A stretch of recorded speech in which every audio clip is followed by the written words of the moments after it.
नमस्कार। आज हम बात करेंगे 18वीं सदी के हिंदुस्तान की।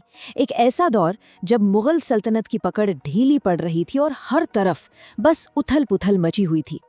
इसी सियासी भंवर के बीच एक राजा था जिसने न सिर्फ अपनी रियासत को बचाया बल्कि अपनी जबरदस्त रणनीति से पूरे खेल को ही पलट दिया।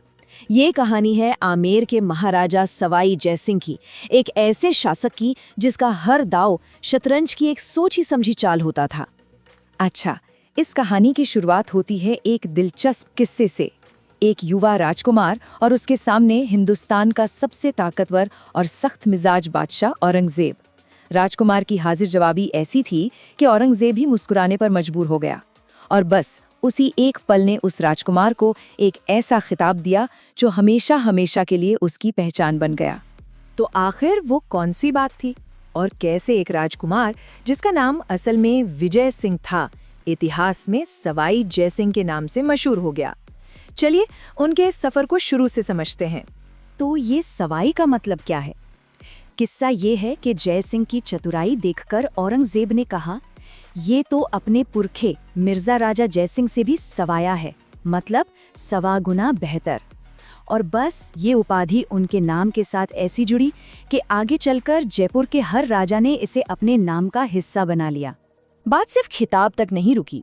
हुआ ये कि सम्राट की तारीफ का असर इतना हुआ कि विजय सिंह का नाम बदलकर जय सिंह रख दिया गया और उनके छोटे भाई जय सिंह को विजय सिंह का नाम दे दिया गया। ये एक साफ इशारा था कि मुगल दरबार में अब इस नौजवान राजकुमार का वजन बढ़ने वाला है। अब जरा उस दौर की सियासी हालत को समझिए। सवाई जयसिंह ने अपने पूरे शासनकाल में एक या दो नहीं बल्कि 7 मुगल बादशाहों का दौर देखा। मतलब कोई आज तख्त पर है तो कल कोई और।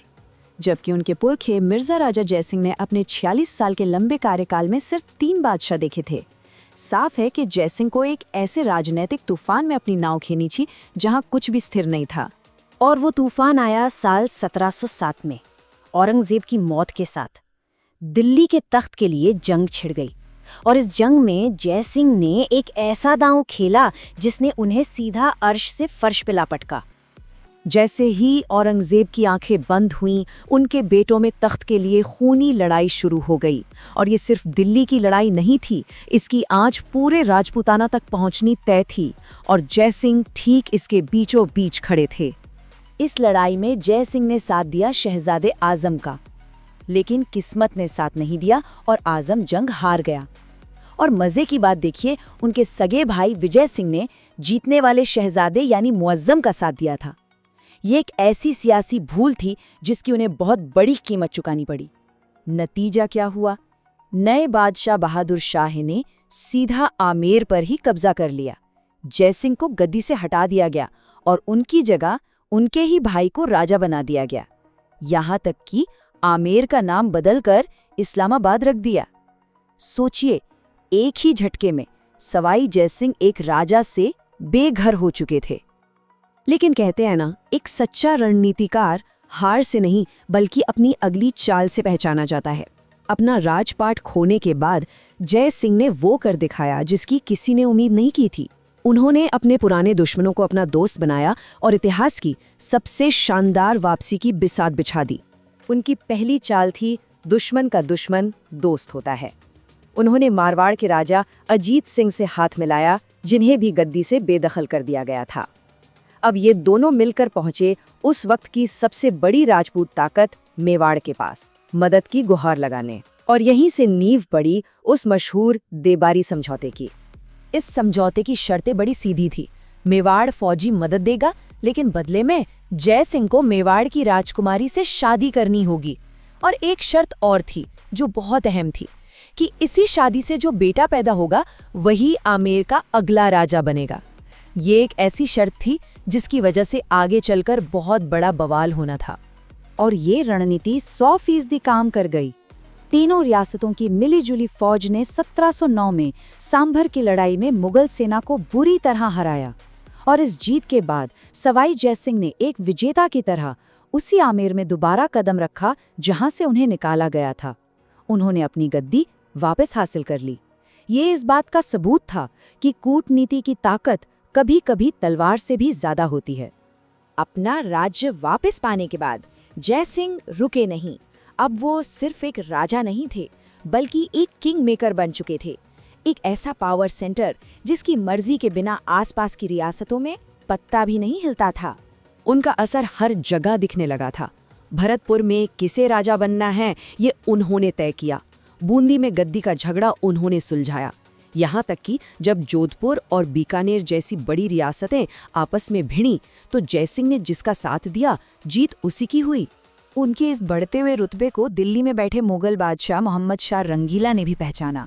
भरतपुर का मसला सुलझाने के इनाम में उन्होंने जय सिंह को राज राजेश्वर की उपाधि दी, जिसका मतलब था राजाओं का भी राजा। ये उनके किंगमेकर होने पर एक तरह से शाही मोहर थी। ठीक उसी वक्त जब जय सिंह अपनी ताकत के शिखर पर थे, दक्षिण से एक ऐसी नई शक्ति उभर रही थी जो सबके लिए एक बहुत बड़ी चुनौती बनने वाली थी, और वो थे मराठा। अब इस नई चुनौती से निपटने के लिए मुगल सल्तनत ने अपने सबसे भरोसेमंद और काबिल सिपहसालार की तरफ देखा, यानी सवाई जय सिंह।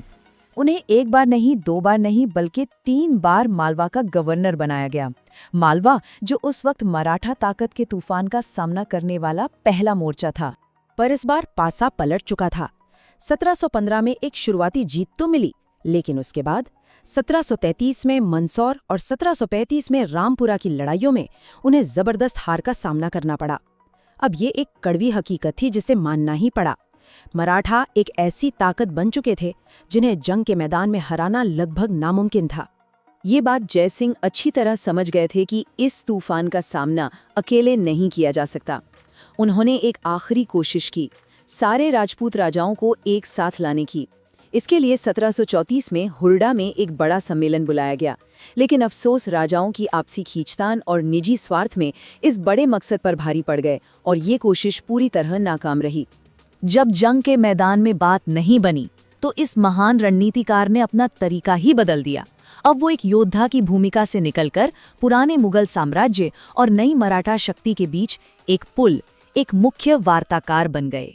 जल्द ही वो वक्त आ गया जब मराठों के घोड़ों की टापें दिल्ली के दरवाजे तक पहुंचने लगी। मुगल बादशाह घबरा गए और एक बार फिर मुश्किल की इस घड़ी में उन्हें सिर्फ एक ही नाम याद आया, सवाई जय सिंह। लेकिन इस बार तलवार चलाने के लिए नहीं, बल्कि बातचीत की मेज पर मामला सुलझाने के लिए। और 1739 में जयसिंह ने पेशवा बालाजी बाजीराव के साथ धौलपुर समझौते पर दस्तखत किए।